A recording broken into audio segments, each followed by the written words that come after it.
After 3.5 years of grueling wait, we finally can pair our Bluetooth earbuds to the Nintendo Switch. I know, crazy. Now, you probably have one burning question right now. Is wireless a good idea? We know for sure it's gonna add some latency, but how much exactly it is? Can you even play games properly then? Well, today we're going to take a deep dive into how much does Bluetooth affect gaming on the Switch, so watch on and I'll show you the answer right now.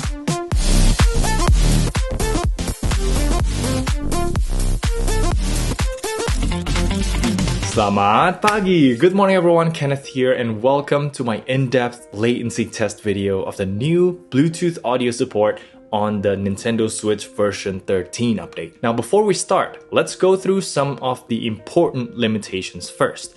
1. You will only be able to use 2 wireless controllers when using Bluetooth audio, and 2. The Switch cannot use the mics built onto these headphones. With that said, I won't bore you with the pairing process. It's the same like pairing any other Bluetooth device, but I have to explain how I do things first before I show you the latency tests. So first, I'm going to use a shooter game. It's called Wolfenstein Youngblood, and do 2 sets of tests. 1 on tabletop mode and 1 on TV mode. I'm going to test the internal speakers, then plug in an IEM, and finally compare it to the lowest latency TWS I have, the Redmi AirDots S, but unfortunately this earbud is hard to get nowadays, so I'll link the alternatives down below, but the point is I want to show you how low can the Switch go, basically testing its bottom limits. But getting back to the testing, you might be wondering, will the Joy-Con itself add some latency like when playing on tabletop mode or TV mode instead of handheld, where the Joy-Cons are connected directly to the Switch? Well, to address that question, let's check out this footage I've prepared for you.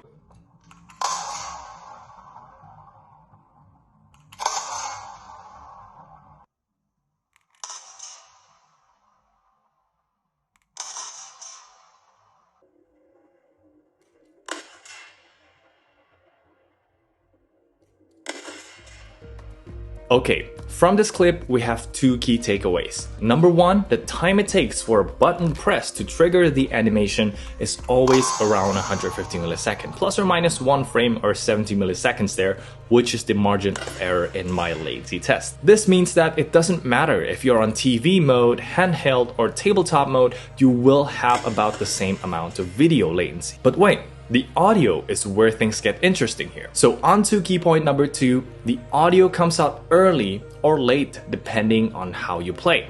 When you physically attach the Joy-Con to the Switch, the sound actually comes earlier than the animation. On tabletop or TV mode, the audio comes at about the same time as the animation, and then with Bluetooth audio, you guessed it, the sound comes after the animation. Now, to measure how much latency Bluetooth audio adds, I will take the first frame when the animation starts, which is about the same no matter how you play the Switch, and count how much time it takes until the sound come out. That's the number you'll see, which is basically on top of the 150 millisecond Joy-Con latency baseline. So hopefully now you understand the methodology. I tell you, it's gonna be interesting later. Let's check out the first set of tests, the tabletop mode, right now.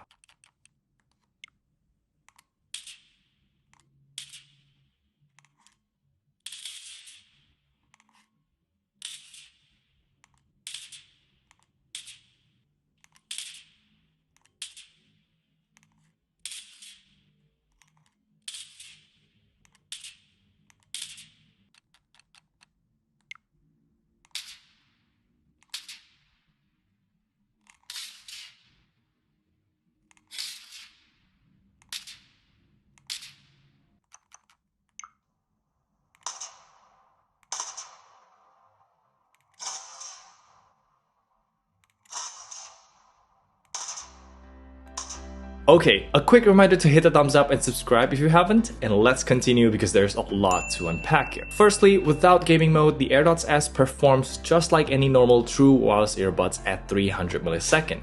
But once you turn on gaming mode, that number is more than half to 134 milliseconds, which is just like the result I got in my full review tested on the iPhone 10. This means the Switch has very little latency by itself, and it will bring out the most potential out of your gaming earbuds, and it doesn't have to be the AirDots S. But as impressive as it is, compared to the wired and internal speaker, Bluetooth is still no match. As you can see, the negative numbers mean the audio comes out earlier than the animation. But the most important thing is, at this level, between minus 100 to 100 milliseconds, you barely can notice the lag, believe me, if you can at all. So this means it is possible to have a wired-like latency experience with the freedom of a true wireless earbuds. That's just simply amazing. But it doesn't end there, because you can also sit back on your couch or bed, in the case of mine, and play on the big screen with your favorite true wireless earbuds. And I don't know how this happens, but the latency is even more mind-boggling. Check it out.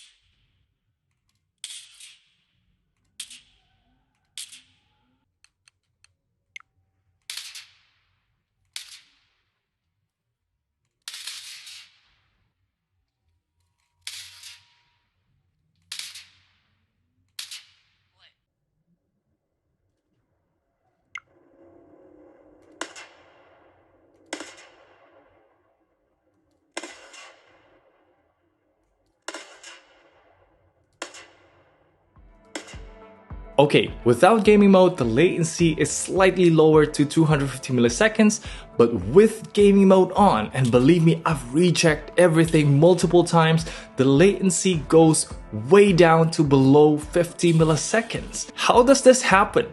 Well, I think I can explain. As I've said at the start, the Joy-Con itself has around 150 milliseconds of latency. That's from the button press to when the animation starts, and then I count from the animation to when the sound comes out. And because the TV has some latency by itself, it adds some video lag, retracts it further, but it just so happens to be in sync with the audio now. As you can see, plugging in directly to the Switch gives you a minus number instead of the numbers coming out of the TV speakers, which means the TV adds some lag there. But once again, you're going to have a very hard time telling the difference between minus 100 to 100 milliseconds of latency, which means Bluetooth earbuds is a feasible option as long as it has a decent gaming mode on it. Now, one important thing to keep in mind is most of the time your TV is going to be surrounded by so much wireless interference like Wi-Fi routers, wireless keyboard and mouse, wireless home theater set, or even a microwave oven just like beside it maybe. All these things could significantly degrade your Bluetooth signal, causing audio stutters and disconnections with your earbuds. So keep that in mind. You might want to bring the Switch closer to you or turn off some of the devices before complaining about how Bluetooth sucks. So, as a conclusion, is playing the Nintendo Switch with a true wireless earbuds a good idea? My answer is absolutely yes. Finally, I can have a complete freedom of having the Joy-Cons in my hands, earbuds in my ears, and the Switch propped up somewhere on my table, on the TV or a projector. I can move around without worrying about cables. Welcome to the future. Now, as for picking the right wireless headphone, the general rule of thumb is any Bluetooth 5 stuff will most likely touch 300 milliseconds, and honestly, I could still tolerate that. Things are very much playable, especially when you're just playing casual games like puzzle games or stuff like that. But of course, earbuds with gaming mode makes everything significantly better, almost wired-like, which is crazy. So I'll link down below a playlist of my best gaming earbuds recommendations. You can check it out. Just be careful when using older headphones with Bluetooth 4.2 or less that might have more than 300 milliseconds of latency, which will start to get annoying. So hit the thumbs up and subscribe if you like the video. I'll put some affiliate links to help me support the channel. You can buy anything through that. And I hope this video helped you out. Thank you so much for watching. I'm Kenneth, and I'll see you in the next one. Bye.